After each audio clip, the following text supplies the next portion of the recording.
साथियों, जय भीम, जय भारत, जय मंडल, जय जोहार, जय संविधान, जय जवान, जय किसान, भारतीय संविधान जिंदाबाद। आज का जो लाइव है वो बहुत जिम्मेदारी से और सब चीजों को ध्यान में रख के तब ये लाइव जो है कुछ दिशा निर्देश और संदेश के लिए आपके बीच में मैं हूं। मैं अपनी बात को शुरू करने से पहले बहुजन समाज में जन्मे सभी संतों, गुरुओं और महान पुरुषों को नमन करता हूं। मैं नमन करता हूं महामानव तथागत बुद्ध से लेके संत श्रोमणी सतगुरु रविदास जी महाराज को, भगवान वाल्मीकि महाराज को, गुरु नानक देव को, संत कबीर दास जी को, गुरु घासीदास जी को, नारायणा गुरु को, संत गाडगे जी महाराज को मैं नमन करता हूं। साथ साथ वो महापुरुष जिन्होंने अपना पूरा जीवन बहुजन समाज के उत्थान में लगाया, जिनमें राष्ट्रपिता ज्योतिबा फूले, छत्रपति साहू जी महाराज, ईवी पेरियार रामानायकर स्वामी, पेरियार ललई यादव, बाबू जगदेव प्रसाद कुशवाहा, जननायक कपूरी ठाकुर, बाबू शिवदयाल चौरसिया, सर छोटू राम, महामना राम सुख वर्मा, चौधरी महाराज सिंह भारती, संतराम बीए प्रजापति, मान्यवर दीना भाना वाल्मीकि एवं मेरे गुरु मान्यवर काशीराम साहब को भी नमन करता हूं। आज चारों तरफ हलचल है क्योंकि 1 अगस्त को सुप्रीम कोर्ट का जो ऑर्डर आया था उसको लेकर एक बहुत बड़ी हलचल है। मैंने बहुत दिन पहले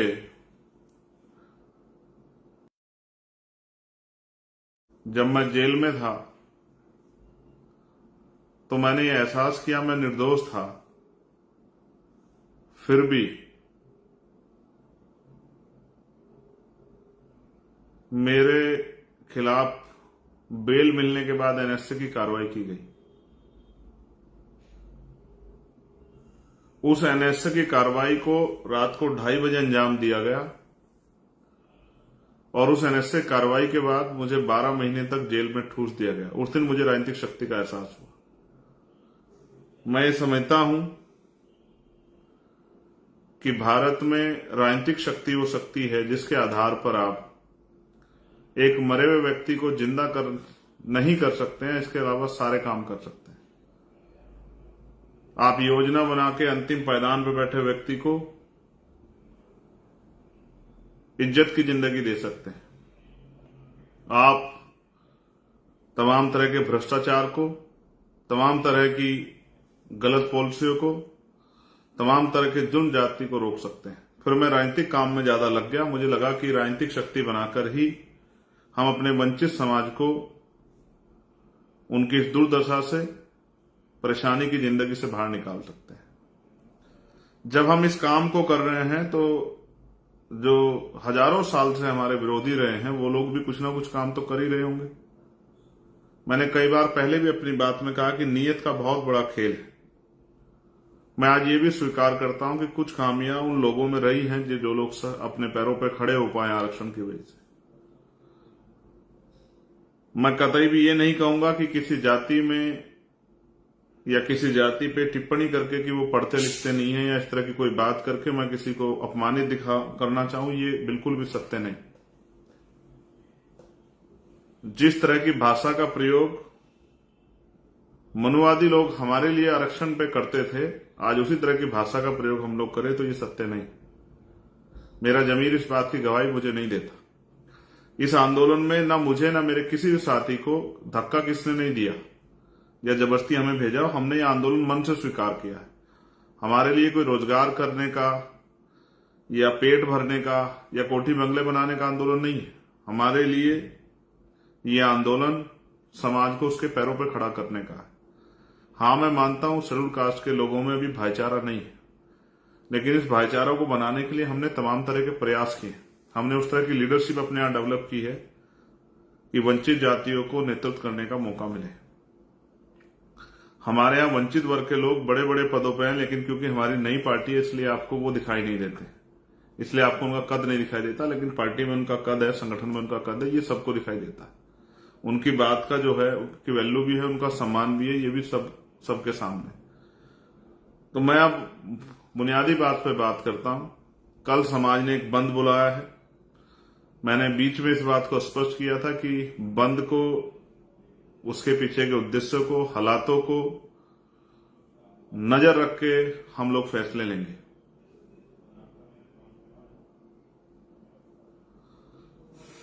मैं सरे की बात नहीं करता हूं, ना मैंने कभी ये प्रयास किया कि किसी तरह का सरे किसी को मिले। कुछ लड़ाइयां समाज हित में लड़ी जाती। मेरे कंधों पे भी जिम्मेदारी है कि कल जब समाज सड़कों पे उतरेगा, वो किसी भी उद्देश्य के लिए उतरे, तो उसका संरक्षण करना जरूरी। इतने बड़े समाज को मनुवादियों की कठपुतली बनने के लिए मैदान में नहीं छोड़ा जा सकता है। पिछले लंबे समय से मैं यही चिंता कर रहा हूं कि कोई इस तरह की घटनाक्रम, इस तरह की अनहोनी हमारे सामने ना आए जिसकी कीमत हमें लंबे समय तक चुकानी पड़े। मेरी ये इच्छा है कि वंचित वर्गों का भाईचारा ना टूटे। 1000-2000 नौकरियां इधर उधर चली जाए, कोई फर्क नहीं पड़ता। मैं इस बात से असहमत नहीं, क्योंकि 2% सरकारी नौकरियां है, 98% प्राइवेट सेक्टर है। आप याद करो, मैं फिर दोहराता हूं, मैंने मांग की कि 98% प्राइवेट सेक्टर में SC ST OBC के लोगों को मौका दिया जाए, उनको रिजर्वेशन दिया जाए, रिप्रेजेंटेशन दिया जाए। आप याद कीजिए, मैंने मांग की कि लेटरल एंट्री जो है, जिसपे आज हम लोग जीते भी हैं, कि लेटरल एंट्री पे जो है के जरिए जो हमारा हिस्सा खाया जा रहा है, इसको बंद किया जाए। आप जिन जगह पर रिजर्वेशन नहीं है, रिप्रेजेंट, मैंने उनके लिए मांग की। आप जानते हैं, मैंने 1.5 साल पहले मांग की कि उन वंचित जातियों को जिनको अवसर नहीं मिल रहा, जब 10% आर्थिक आधार पर आरक्षण आप स्वर्ण जातियों को दे सकते हो, तो मेरे उस समाज को भी आपको मुख्य धारा में लाने के लिए, क्योंकि पिछले 10 साल से ज्यादा का समय हो गया है, 13 साल हो गए, अपनी जाति का जनगणना नहीं कराई, लगातार हमारी संख्या बढ़ रही है, तो संख्या के आधार पर हमारी हिस्सेदारी तय होनी चाहिए। तो इसलिए मैंने उन वंचित जातियों के लिए अलग से 5% आरक्षण की मांग, स्पेशली उन्हीं के लिए कि उनको मिले और उनके बच्चे भी कुर्सी पर आकर बैठे, उनको अवसर मिले, इसलिए मैंने उनके लिए मांग की। लेकिन आज मेरे कंधों पे जिम्मेदारी है कि जब समाज उतरे तो उनके साथ कोई अहित ना हो, उनको कोई नुकसान ना पहुंचे, इसलिए हमने ये किया। और ये हमारे आंदोलन का प्रथम चरण है, जो ये मंद समाज ने बुलाया है।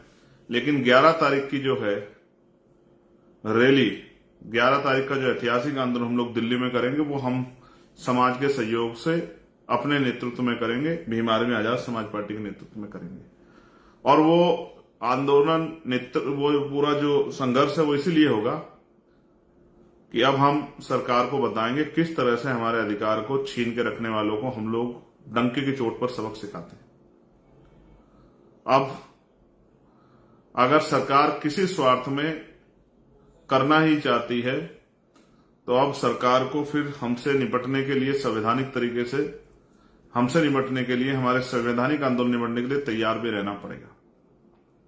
इसलिए मैं इस लाइव के माध्यम से अपने साथियों को यह भी बता देना चाहता हूं कि कल आंदोलन का प्रथम चरण है जो समाज ने बुलाया है। इसके बाद दूसरा चरण 11 सितंबर को दिल्ली में है। फिर आगे क्या करना है वो भी लगातार मैं आपको बताता रहूंगा। मैं तो चाहता था कि इस पर एक ओपन डिबेट हो। वो जातियां जिनको नहीं मिला है और जिनको मिला है, वो सब लोग आपस में बैठ के, हमें तीसरे व्यक्ति की जरूरत नहीं थी कि कोई हमारे बीच में तीसरा व्यक्ति आके फैसला करे। हम वंचित वर्ग के लोग आपस में बैठ के फैसला करके, जो वास्तविकता में इसके पूरे रिसर्च को जानकर हम आपस में बैठ के इसको निपटाते कि भाई ये किस तरह हमें आगे बढ़ाना है, किस तरह से हमारे अंतिम व्यक्ति को भी अवसर मिले। मैं इस बात से सहमत हूं और मैं आपको विश्वास दिलाता हूं, अपने डीएससी समाज को भी ये विश्वास दिलाता हूं कि हम लोग इसके बाद भी बैठेंगे, बैठ के चर्चा करेंगे। जिसको अवसर नहीं मिला उसको अवसर मिले, इसके लिए हम लोग संकल्पित हैं। मैं वचन देके कहता हूं कि इसके लिए हम लोग संकल्पित हैं। लेकिन मैं नहीं चाहता कि भाई भाई दुश्मन ने जिस तरह भाई भाई के सामने खड़ा कर दिया, अगर दुश्मन वास्तविकता में हमारा हितैषी होता तो जब 10% स्वर्ण जाते को दे सकते हैं आर्थिक आधार पे, तो सबसे पहले उन वंचित जातियों को देना चाहिए था जिनका अब तक आज तक कलेक्टर नहीं बना, देना चाहिए था। लेकिन सरकार की ये कोई मंशा नहीं है। आप जानते हैं किस तरह के फैसले और किस तरह से सबसे ज्यादा चुनावी लाभ लेने के लिए किस तरह से जो है प्रेस कॉन्फ्रेंस की गई। आप और मुझे सब लोगों को नजर रखनी चाहिए और किस तरह सरकार के लोगों ने हमारे लोगों को आपस में भड़काने के लिए झूठे जो है अपने लोगों से पुतले फुकवाए, तमाम तरह की चीजें करी। ये भी किससे छिपा हुआ नहीं। मगर मुझे देखो, मैं फिर कह रहा हूं, जिनको लग रहा है मिल रहा है उनको वो उत्साहित है, जिनको लग रहा है कि कुछ जा रहा है, दोनों ही समझ नहीं पा रहे हैं। लेकिन मैं आपको विश्वास दिलाता हूं, कुछ भी हो जाए मैं इस एकता को भी नहीं टूटने दूंगा। और इस चुनाव के इस आंदोलन के बाद आप देखना, हम लोग जिले वाइज प्रदेश वाइज बैठ के आमने सामने चर्चा करके और एक दूसरे को सुन समझ के, हालातों को सुन समझ के फैसले लेके मिलकर अपने भाइयों की रिश्तेदारी के लड़ेंगे। लेकिन कल का दिन मेरे लिए इसलिए महत्वपूर्ण है कि इस समाज का एक कार्यकर्ता होने के नाते समाज के किसी व्यक्ति का हित ना हो। तो मैं सबसे पहले डीएससी समुदाय के हमारे जो भाई हैं उनसे हाथ जोड़ के कहूंगा कि वो किसी के बहकावे में आके, किसी के चढ़ावे में आके, किसी के षड्यंत्र या किसी के हाथों कठपुतले ना बने। जिस तरह आप लगातार मांग कर रहे हैं संवैधानिक रूप से, आप अपने आंदोलन को लगातार चलाइए और समाज ने जो आंदोलन बुलाया है इसको भी शांतिपूर्वक तरीके से होने दें। दूसरा, फिर मैं जो लोग कर रहे हैं उनसे भी ये कहूंगा जो इस आंदोलन में शामिल हो रहे हैं कि वो शांतिपूर्वक रूप से, भीम आर्मी के लोगों को तो मैं जानता हूं, वो तो संवैधानिक रूप से पालन करते हैं, संवैधानिक मर्यादा में रहकर आंदोलन चलाते हैं, उनकी शक्ति को मैं समझता हूं। आजाद समाज पार्टी के लोग बड़े अनुशासित हैं। लेकिन मैं बाकी संगठन से भी ये कह रहा हूं कि वो भी अनुशासन में रहकर अपने ज्ञापन दें, अपनी शक्ति का एहसास कराएं, संवैधानिक मर्यादा रखें, किसी पर टीका टिप्पणी ना करें। और जो मैंने code Bhim army Azad Samaj party के लोगों को दिए, जिन कोड के जरिए मैंने आपको बताया है, क्योंकि हम एक संगठन चलाते हैं और हमारे संगठन की एक आइडियोलॉजी और हमारे कुछ नियम कानून है, जो मैंने अपने लीडर्स को कल पिछले 2-3 दिन में लगातार, हमने पिछले 3 से 4 दिन में, 4 दिन लगे हमें, आप लोग जानते हैं, लगातार डिस्ट्रिक्ट की, स्टेट की मीटिंगें करने में, कोर कमेटी की मीटिंग करने में, कई मीटिंग करके ये फैसले हुए हैं समाज हित में। तो जो कोड मैंने आपको बताया, उस कोड के जरिए आप किसी भी विरोधी को पहचान सकते हैं।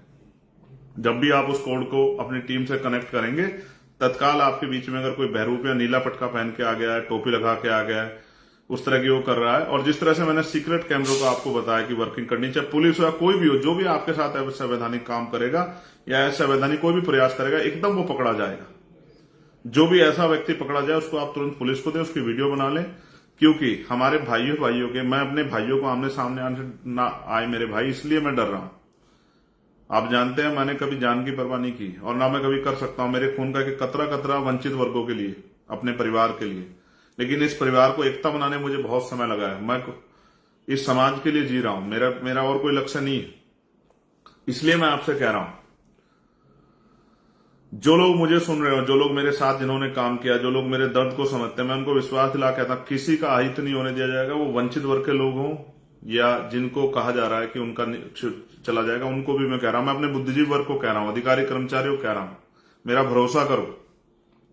मैं संकल्प दे कह रहा हूं, बाबा साहब अम्बेडकर के मिशन का संकल्प करके कह रहा हूं, किसी का अहित नहीं होने दिया जाएगा और जिसकी जो हिस्सेदारी बैठती है उसको मिलेगी।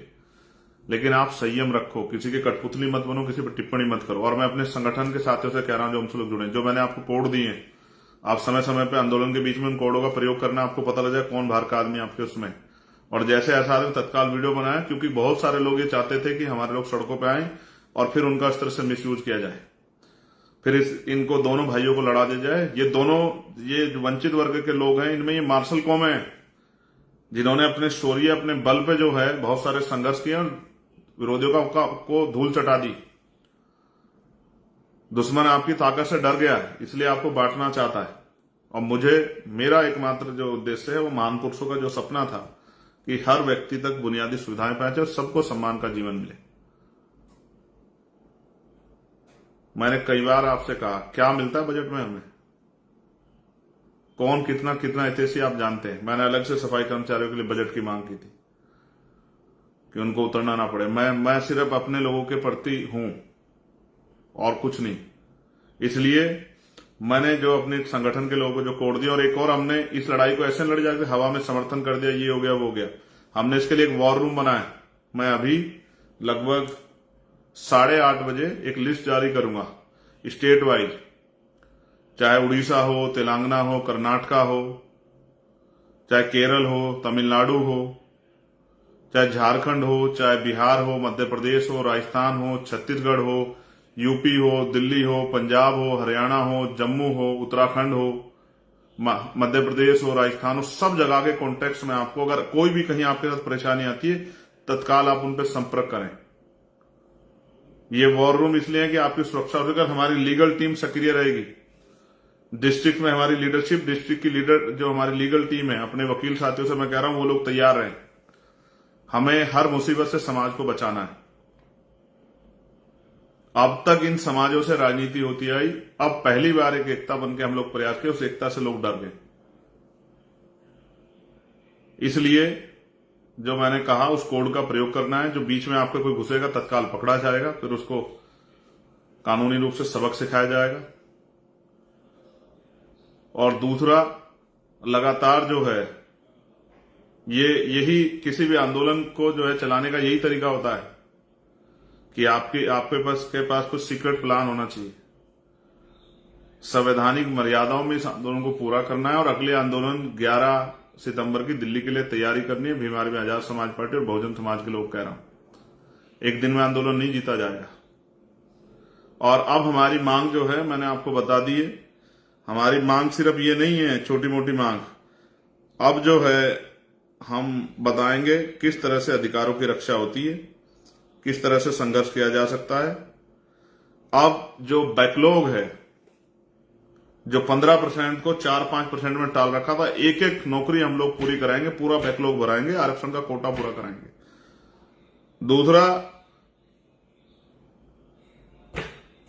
राज्यसभाओं में, विधान परिषद में SC ST OBC के लोगों को राजनीतिक आरक्षण मिले, राजनीतिक रिप्रेजेंटेशन मिले। SC ST को गवर्नर हो की पोस्ट हो, चाहे राज्यसभा की हो, किसी दल की हो, चाहे विधान परिषद की हो उनमें, चाहे मिनिस्ट्री हो उनमें, साथ साथ जातिगत जनगणना हो। जितना प्राइवेट सेक्टर है, प्राइवेट सेक्टर में जो है ना रिजर्वेशन की व्यवस्था SC ST OBC के लिए। अब हमारे जीवन का एक ही लक्ष्य है, इस देश में जिसकी इतनी संख्या बारी, उसकी इतनी हिस्सेदारी के आधार पर अंतिम व्यक्तित्व को भी उसकी संख्या के आधार पर हिस्सेदारी मिलनी चाहिए। धनधरती राजपाट में हिस्सेदारी मिलनी चाहिए। वो हम लोग राजनीतिक शक्ति बनाकर भी देंगे और वो हम लोग भाईचारा बनाकर भी लेंगे। अब हम चुटकी भर के लिए नहीं लड़ेंगे, अब हम अपनी संख्या के आधार पर हिस्सेदारी के लिए लड़ेंगे और अपने भाइयों के लिए भी और अपने लिए भी हम लोग मैदान में जाके लड़ाई लड़ेंगे। हम ये पहले भी करते आए। मैंने आपसे कहा जुडिशरी में भी रिजर्वेशन होना चाहिए। जिस हर डिपार्टमेंट में जो हमारी हिस्सेदारी, वो उसको हमें पूरा कराना है। अब हम SC ST OBC के वास्तविक अधिकार उन तक पहुंचे, इसके लिए रोज संघर्ष करेंगे। अब हमारा यही मकसद है कि अंतिम व्यक्ति तक सुख सुविधाएं, बुनियादी अधिकार पहुंचे। और जो सरकारों में हमारा हिस्सेदारी बैठती संख्या के आधार पर, बजट में, तमाम चीजों में, उन पे भी हम लोग जो है संघर्ष करेंगे। अब हमने ठान लिया। लेकिन मैं फिर आपसे पुनः अनुरोध करूंगा, शांति प्रिय तो आप लोग हैं, लेकिन संवैधानिक मर्यादा का पालन करते हुए। और एक मैंने कहा ना, दुश्मन के मोहरे नहीं बनना, अच्छी टिप्पणी नहीं करनी है अपने लोगों। भाई भाई के साथ नहीं लड़ता है, कभी नहीं लड़ता, लड़ना भी नहीं चाहिए। 2-4 हजार नौकरियों से कोई फर्क नहीं पड़ता है। ये होना चाहिए, जरूरी है कि जो जिसको नहीं मिला उसको मिलना चाहिए, लेकिन सरकार के मोहरे बन के नहीं। इसलिए मैं आपसे अपील करूंगा। और समाज समझदार है और दुश्मन देखिए कितना समझदार है, भाइयों को भाइयों से लड़ा रहा है। वरना अलग से भी 10% 5% दे सकता था, लेकिन फिर भाई भाई से लड़ते तो वो तमाशा कैसे देखता। और गजब का खेल, जो लोग देने का वादा कर रहे हैं वो राजस्थान में समर्थन भी कर रहे हैं बंद का। कई खेल चल रहे हैं, बहुत सावधान रहिए। मैं राजस्थान के साथियों से, मध्य प्रदेश के साथियों से, उत्तर प्रदेश, हरियाणा, पंजाब के साथियों से, उत्तराखंड, दिल्ली, बिहार और झारखंड के साथियों से, तमाम नॉर्थ की बेल्ट से, तमाम साउथ की बेल्ट से ये आपसे प्रार्थना करूंगा। और 8:30 बजे हम लोग लिस्ट जारी करेंगे। कहीं किसी कोई परेशानी आती किसी भी तत्काल होकर, और एक एक मिनट की खबर के लिए चंद्रशेखर आजाद आपके बीच में है। हर उसके लिए कहीं शासन प्रशासन अगर गुंडाई करेगा, उनसे लड़ने के लिए, सब चीजों के लिए आपके 24 घंटे बीच में है। लेकिन उस लिस्ट के लिए आप तत्काल जो है संपर्क करें और कोई भी बात हो तत्काल बताएं। लेकिन बहुत जिम्मेदारी समझदारी से संवैधानिक मर्यादा का पालन करते हुए शांतिपूर्ण तरीके से अपने ज्ञापन दें और अपने विरोध को दर्ज कराएं। आपने मुझे सुना, आप सभी के लिए मंगल कामनाएं। जय भीम, जय भारत, जय संविधान। आप सभी के लिए मंगल कामनाएं। बहुजन समाज जिंदाबाद, आजाद समाज पार्टी जिंदाबाद, भीम आर्मी जिंदाबाद, और मेरा हर एक व्यक्ति भाई परिवार जिंदाबाद। आपका कार्यकर्ता, आपका भाई चंद्रशेखर आजाद। जब तक महान पुरुषों का सपना पूरा नहीं होता तब तक हम लोग रुकने वाले नहीं है, और दुश्मन की किसी साजिश को हम लोग कामयाब नहीं होने देंगे। धन्यवाद।